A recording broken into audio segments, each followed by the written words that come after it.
when I think about this record and pretty much every other Springsteen record, the lyrics are great. But what I think about is something that Melissa Etheridge said a long time ago about Bruce Springsteen. She said,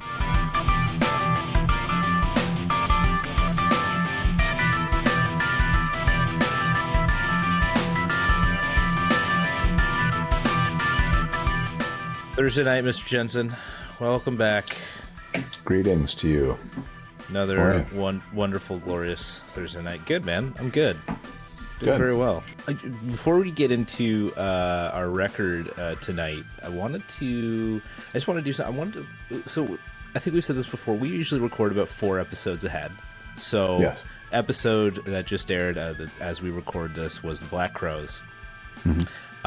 And then the one prior to the Black Crowes was Alice Cooper's $1 Billion Babies. Okay, so this is, by the time this comes out, it'll be about 4 or 5 weeks since the release of that. So I just wanted to point out a comment though from the Alice Cooper episode, because I think I figured out where you're going with this. This is where I'm going with this. Okay, well, I wanted to give a bit of context as to why, like, maybe this person who's commented is like, well, why didn't they say that the week after? Well, this is why.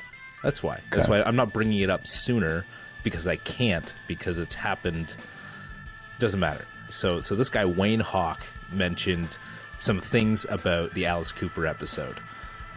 We skipped like the last three songs because we were like, it's basically where the record ended. It was a unanimous skip. It was a unanimous skip. But Wayne chimed in. You can go read the comment. I'm not going to read it out, but I really appreciate Wayne's comment and what he said about the final 3 songs, because he contributed to the conversation. He wasn't like a jerk. He didn't like yell at us and tell us that we were idiots or anything. He was very much like, hey, you guys skipped these songs. Here's some interesting facts about these songs. And, while, yes, Alice Cooper is definitely an acquired taste, I agree, here's some things. And it turns out this guy's like a big Alice Cooper fan. I responded to him, said thanks for contributing and like being like thoughtful about your response, and he's like, no problem. I was 11 or 12 years old when Love It to Death came out. It was the first album I ever bought with my own money. It changed my life. I'm 63 now and still a fan.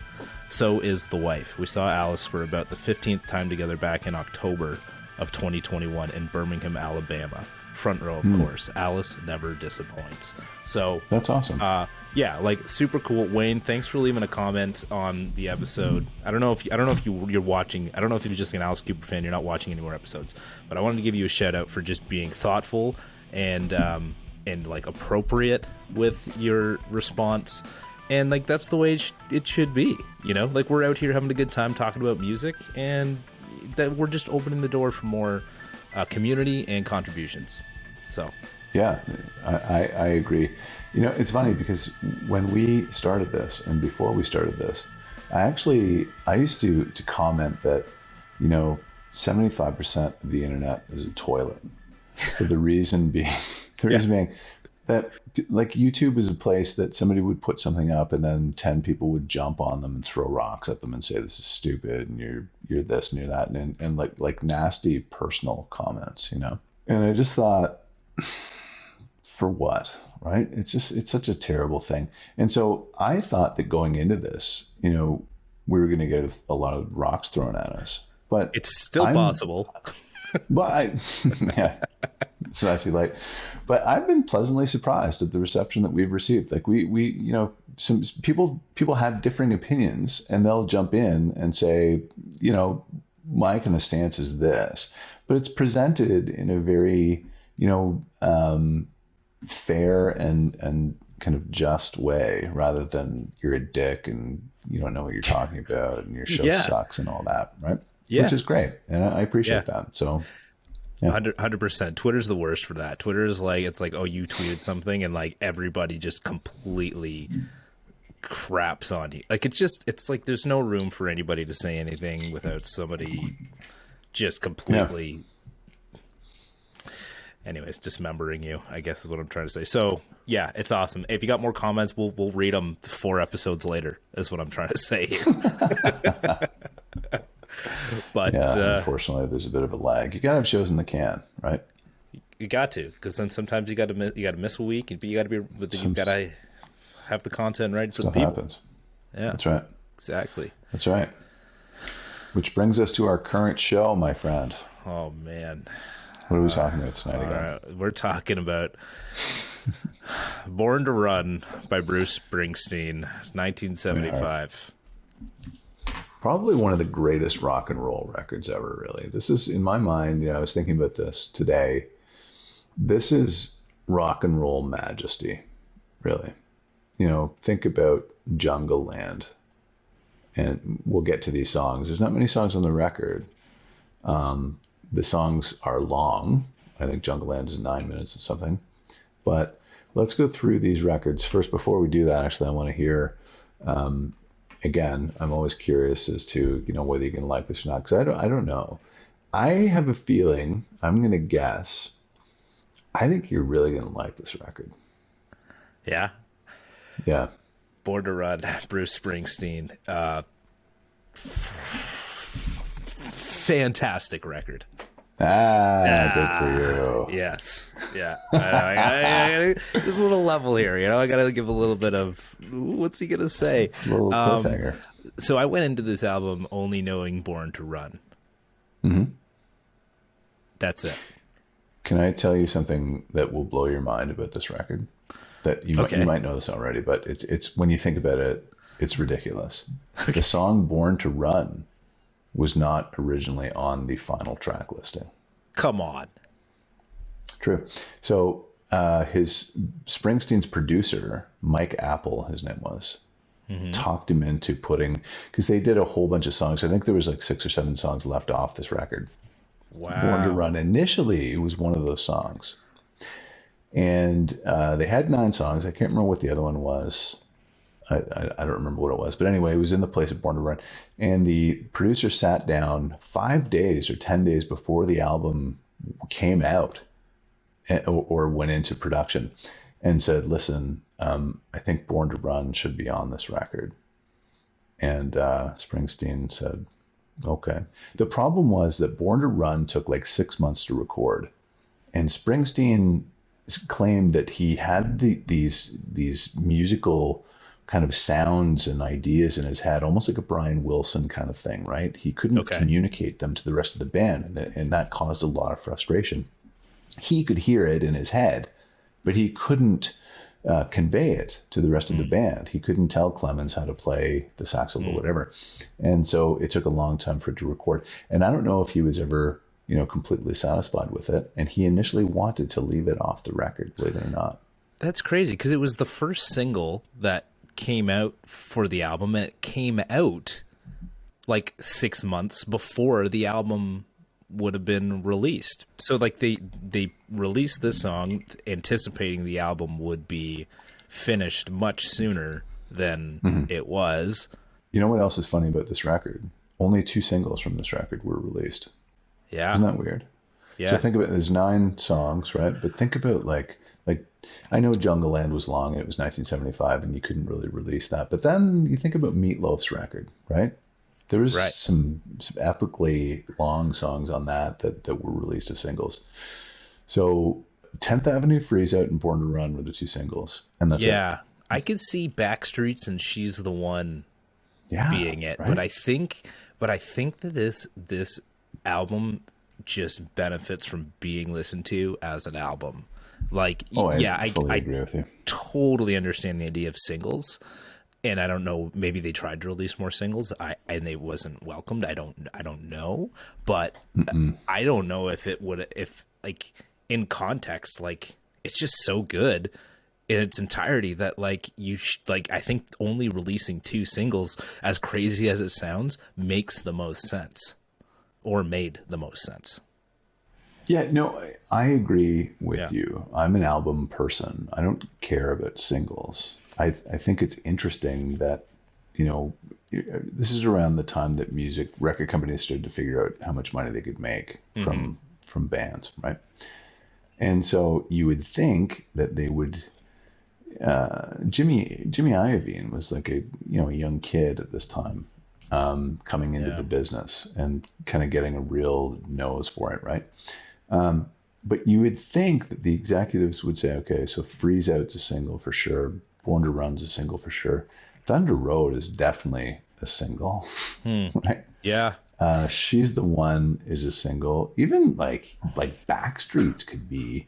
I don't like. It's almost like a greatest hits record, right? Night's a great song.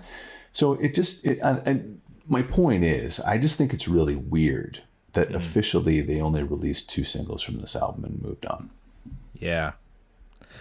Yeah, who knows? Maybe just the way it lined up with releasing it again, with Born to Run coming out so far in advance of the actual album. They were like, we could only put out one more, and then we just got to get the album out there. Mm-hmm. Yeah. Yeah. Well, who knows? Yeah. Who knows? Not us. We don't. That's for sure. So Thunder Road kicks it off, and yes, man, so great. Like just the piano at the beginning, and so much of like. I've listened to lyrics, Brent. I'm not going to be able to like go like word for word of whatever, with you here, but like so much of like feeling of this album was like taking in the stories of each of these songs, and each of like the stories in these songs are just like a ton of fun to experience. In the first 2 records, he kind of talked more about, New Jersey and what it was like to grow up in that kind of region. But with this record, he kind of extended the idea of, I think he wanted to reach a wider audience, but he kind of stuck with that blue collar protagonist kind of theme, right? Where there's characters in his songs. There's a protagonist, there's a woman in the song usually, and there's a villain, an antagonist, and they, it plays out, and then in the end, somebody dies or whatever it is. And interesting, again, the sequencing, which we love to talk about. Yeah. On Perfect, that point, it really is. But if you think about Thunder Road, so I read somewhere that what they did was they said, we want side 1 and side 2 to start out with these kind of positive, glorious epics. Right. And we want the sides to end with tragic, right, kind of, songs that are a little bit sad. Yeah. And that's what they did. Yeah, totally. And it totally feels that way, because it's Thunder Road to Backstreets, and then Born to Run to Jungle Land, and that's exactly what it feels like. It's insane to read about that afterwards when you feel it, and it makes me want to listen closer to music these days, especially rock music, to see how people are inspired by something like this. Because when you start to listen to the way that he sings to the music and the way that the words come together with the instrumentals, it plays with, it's that Somewhere Over the Rainbow feel where you don't feel like you're gonna go somewhere, right? The same thing with Ziggy Stardust. Right. We say on that album with Starman, you don't feel it going that way, and which is why it has such a visceral, I think, feeling from just the way that he puts the music together. That's right. Like you don't anticipate the melodies that you're about to hear. No, right? No, not at all. Yeah, and he was a true craftsman when it came to that stuff. Like he would write and rewrite melodies and write and rewrite,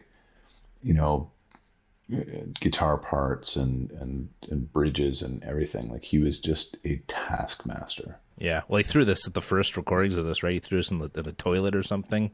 Like he wasn't happy about a lot of these, the way they were originally recorded, to your point, because of like the sounds not coming out of his head. And I remember watching something with Jimmy Iovine, because Jimmy Iovine, I think, was the engineer on the album, and they were trying to get this drum sound, and they were hitting everything. They were hitting like a carpet in the studio and recording that just to see if that was the right sound that he wanted. And Springsteen would yell, "Stick, stick, stick," and they would and every time he would yell, they would like say "hit," and that's what they would do to try and mean like hit different pieces to try and get this drum sound that they were doing. Yeah. If you haven't seen The Defiant Ones, go check that out, because it's the story of how Jimmy Iovine started and Dr. Dre started, and how they came together to make the most successful pair of headphones. Beats. Anyways, that's in the story. So Thunder Road's a great opener, and then 10th Avenue Freeze Out is so good. Love. How do you not, when you hear this, how do you not stop everything when those horns come in and just go, And just like literally, like it's beautiful, brilliant. Yeah, this is one of my favorite Springsteen tunes. Always has been. It's just so great. The horns make it, right?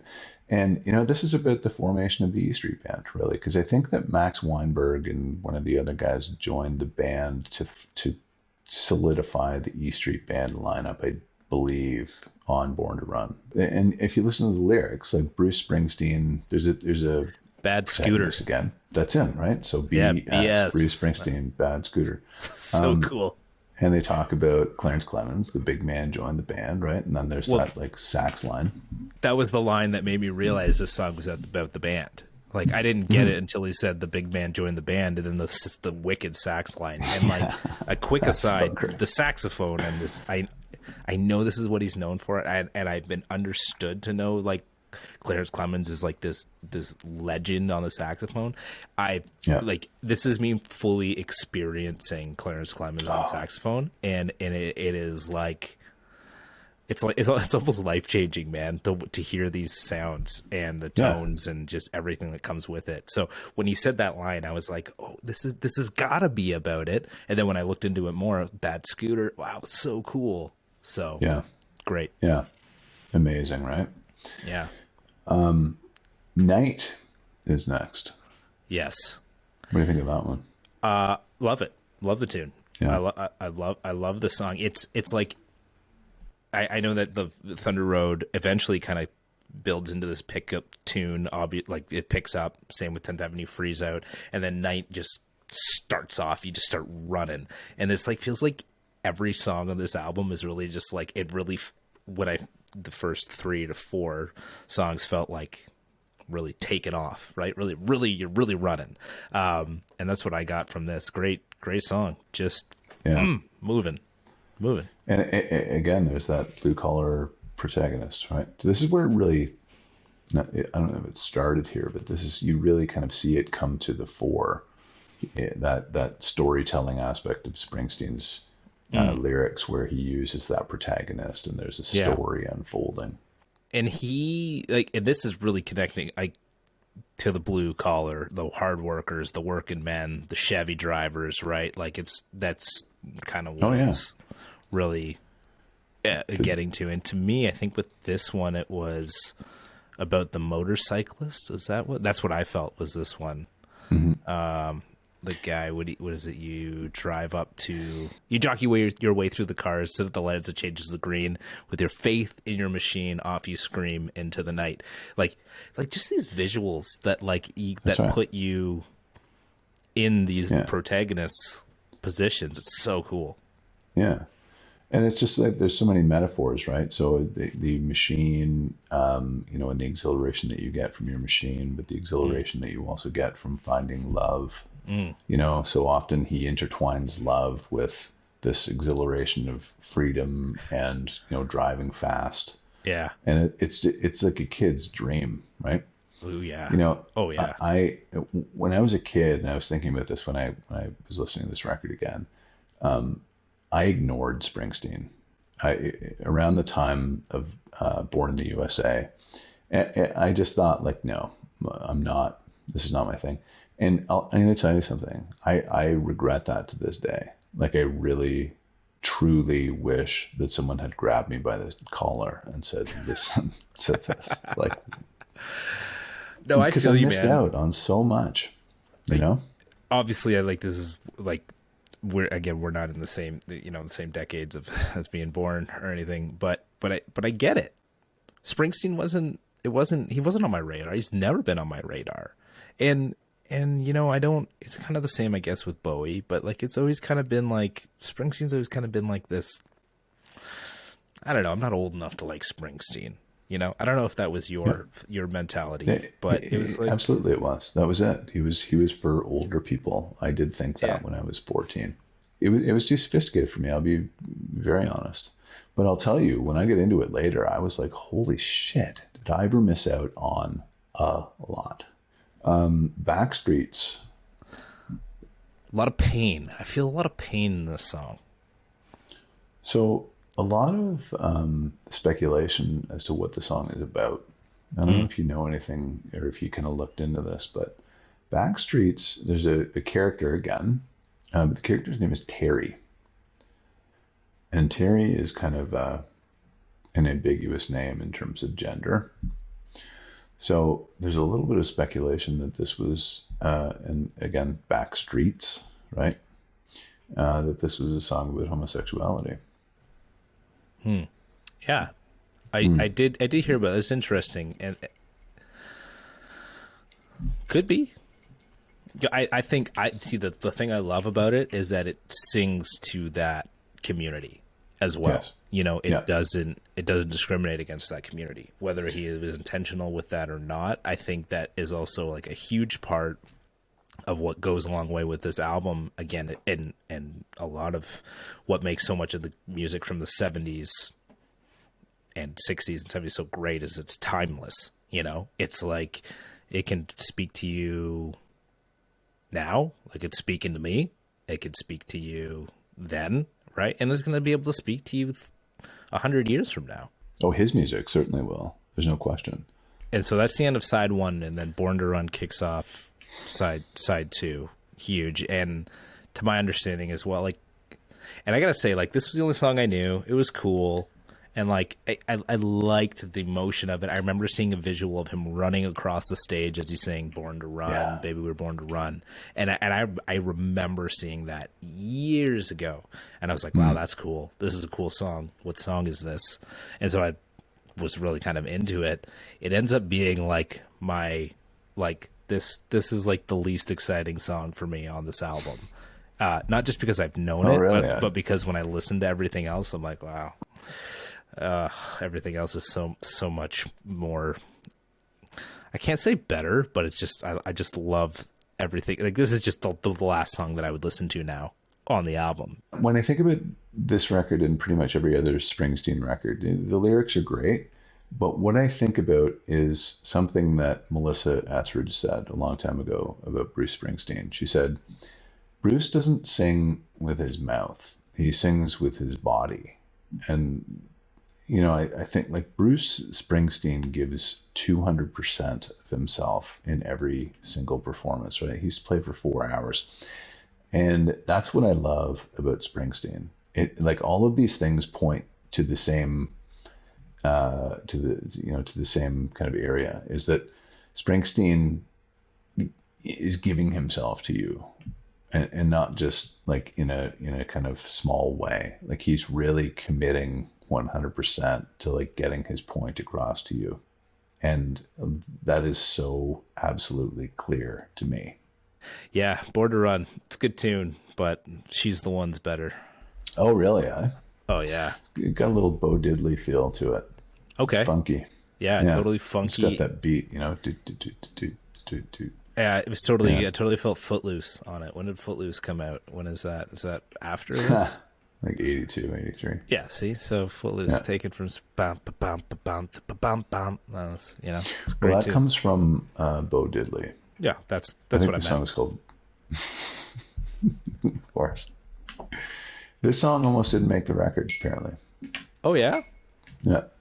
True. Yeah, I love this song. It was there with Born to Run, like it was left off in favor of one of those like 7 other songs. Must have been a pretty good other song. This is an awesome tune. I love this song. The other songs popped up here and there. Like, one of them ended up on a Warren Zevon track. It was called, I think it was called Jenny Needs a Shooter.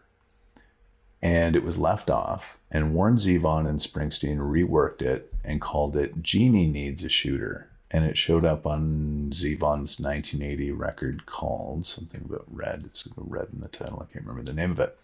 But yeah, just these songs were left off. They would pop up on box sets, you know, as or B-sides or whatever, or on somebody else's record. Yeah. But yeah, the next song is probably, like, I don't know if I Just say it, because you're right. It is the best song on the album, right? Is that Do what you you're agree going to with say? that? 100%. I don't feel like it's a qualifying statement. Like, I don't know if I can actually say it confidently, just because of the fact that, like, you know, Thunder Road, Born to Run, Jungle Land, like, those are 3 amazing songs. But this song is different and special for me. And do you know why? No, I don't. It's got like that jazzy trumpet. It's noir, man. It's noir. That's it. Yes. That's it. That's Yes. it. It's got that noir kind of vibe, right? Yes. It's got like a jazzy kind of mellow. It almost doesn't fit on the record. No. It doesn't sound like a Springsteen song at all, right? No. That kind of storytelling is there about these two guys who are going. It was called the Heist, apparently. Yeah. Because they're going across the river to meet their connection, and apparently they're going to rip them off or whatever, right? They're not sure if it's going to work out. So that Springsteen element is there, but there's no other Springsteen elements really at all. Yeah. It's a stand-up bass, it's piano, and it's that trumpet, and that is it in Springsteen's voice. That's it. It's so good. I think that's why, man. I think it's the power behind all of those elements. The fact, I think for me, it's the way it makes me feel listening to it. Like you stop. Like when you hear that, you stop. I'm a big like I haven't watched them a whole lot, but I love noir movies. So like Chinatown, love Chinatown, and L.A. Confidential. Like those types of movies are great. Even I don't know if you watched the Amazon series Goliath, but go check it out. You'll binge it. I promise you. Season 4, which is the final season of the show, is very LA noir, and it's kind of got these pianos and the trumpets. I love everything about that, and that for me is why this really connected with me, because I love that, but it's just like you stop, you listen, you gotta go meet this guy on the other. Then all of a sudden, line after line after line after line, he draws you in. You keep coming closer to the speaker to hear what's gonna happen next. Totally. Yeah. That's why I love it. Because I don't think there's any other song on here that makes me feel the way that this does. It's so appealing. So appealing. Yep. I'm so glad that you agree with me that this is, because I don't know if I would say this in mixed company to say that, I wouldn't make that comment that this is this. I think this is like, I can't even say it. You still like, can't. I don't feel like it's, do you know what I mean? Just because You still can't say it. I'm here. I'm holding your hand. All right, I'm going to say it, damn it. Meeting Across the River is the best song on Born to Run. Yes. I agree. No, it's so good, man. Yeah, I agree. It's so good. It's good. And there's also like, I think it's also open to interpretation. What happens at the end, Yeah. Yeah, that's true. That's a good point. Does Eddie make it back? Yeah, you don't know, right? You don't know. Good point. Yeah. Very good point. Wow. So, the last song on this record, Jungle Land. Down in Jungle Land. Wow. That is like going straight to the best of clips of Thursday Night Record Club. Dude, oh yeah. You know what else? Straight to. You know what else I just love singing when everybody's down on the back streets. Down on the back streets. Oh, I would just start yelling that when the song would go. I listen to the song so often, like leading up to tonight, man. And the album. Oh yeah. I had it on all the time. I was dancing, singing, and like when Backstreets came on, I let the family have it. Really? So what is it like in the Huard house when, during the week? So this is cool because like the show happens Thursday and then you get like your assignment, as it were. Yeah. And then you go all around the week till next Thursday. Is your wife like, God damn it, like turn the record off? No, because I know it wants to play. And all the time. And in this one, I knew she'd be okay with it. Although I feel like Backstreets was, because he just eventually goes off and just went back in the Backstreets, down in the Backstreets. I'm like, she probably hates this, but no, these there are albums that I feel like I want to play out loud. I know we had that great comment about Alice Cooper. I never played $1 Billion Babies out loud for the family because I was like, this isn't. I'm not gonna do this to them right now. Play the Black Crowes a ton, Born to Run, because I feel like, again, there's that sophistication, there's that something different that they can hear, and that's the big thing that I'm doing. That I'm doing for my sons is just playing them a whole bunch of stuff. Like I love that. I don't want to be like only listen to folk music, only listen to rock and roll, only listen to rap. No, I'm playing them everything so they get a sense of everything. So it's been cool. That's good, you know, and then you let them decide. Yes. Right? You see where that influence takes them, right? You see where that influence takes them. It's like, what are you going to like when you get older? Sorry to cut you off again. No, it's fine. I totally get that. But you're providing almost a foundation for them, right? And then they decide. Yep.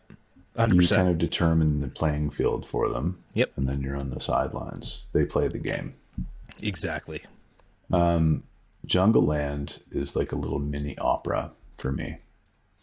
And two things jump out at me when I think about this song, like how warm it is, particularly at the end. Like it leaves you, it is the perfect ending to a record. Those last notes just leave you sitting there thinking, I need to hear this again. Like I want to hear this again. Right? I really do. It's that breakdown where Clarence Clemens plays a solo. It's like a beautiful little elegy almost, right? It's so soothing and so perfect. You literally feel like you're riding on it when it you know, there's a bit of a shift in tempo. And that sax comes in and it's so warm. It's like a cloud that you get on and you just kind of move with it. You know, that's how I feel when I listen to it. Do you know it took him 16 hours to record that? Clarence on the sax? Mm-hmm. Wow.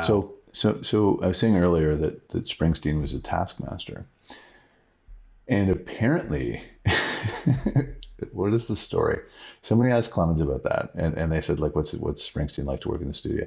And he said, you know, that solo that you hear in Jungle Land took me 16 hours to record and re-record because there was a note that people didn't like or whatever.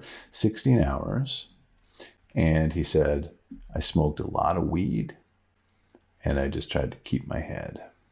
This is a solid 5 out of 5, 10 out of 10 friggin' album. Love it. Top to bottom. Absolutely. This one holds up. This one holds up. 75 to 2022. This Born to Run holds up. So what are you thinking? What are you thinking for next week? What are you thinking? I'm thinking Rush's Moving Pictures. Okay, Rush. Oh man, you know what? Let's do that one. I know a few Rush tunes, but again, only one-offs. So let's do it. Rush's Moving Pictures.